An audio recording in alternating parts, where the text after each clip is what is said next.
By now you probably heard a lot about the elimination of gifted and talented programs. Perhaps the story is about New York. Is your city next? What's behind this? What's the reason to eliminate GT programs as a whole? And how is this going to impact the field of special education? All of this we're going to get into in today's episode.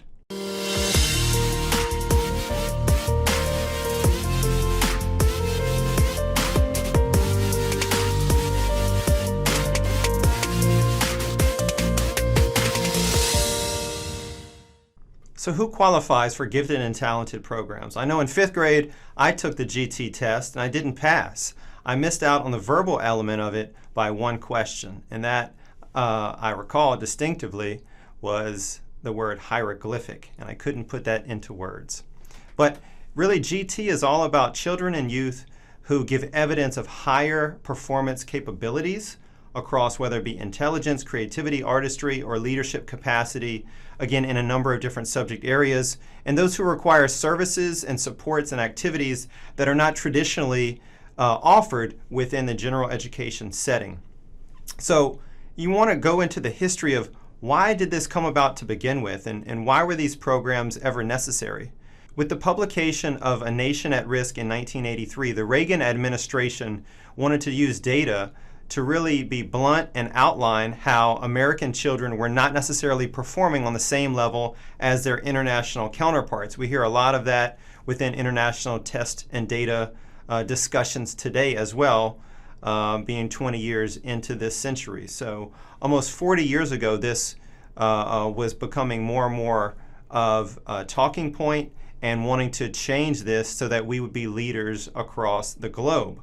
So gifted and talented programs offered scientifically based research, demonstrated a number of different projects and innovative strategies so that students could build and enhance their abilities within the world of special education. So no longer was special education just seen on one end of the spectrum, but also all the way across to exceptionalities in the gifted and talented space. We know that policy matters within the world of special education. And some other pieces of legislation that have been impactful and influential go back to the No Child Left Behind Act. And if you think about one of the intentions of that act was to reduce the gap between majority and minority factions. That focus on remediation rather than on acceleration of every child and the enrichment of each of those children, focused our efforts in one way, but not in all ways to ensure equitable increases in achievement across the spectrum. With budgetary issues being more and more present today, we know that less than 1% of federal education dollars goes to the gifted and talented programs. My personal stance on this issue is that every child deserves an educational opportunity to grow up and thrive in a conducive learning environment. And whether that's in a gifted and talented program, an inclusive classroom, or any other arrangement, let's focus on what works for each individual learner.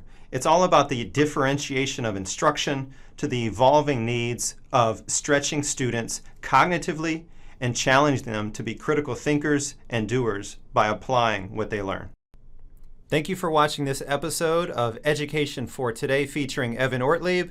If you've enjoyed the content, please feel free to subscribe to the channel or watch additional videos all related to hot topics in education.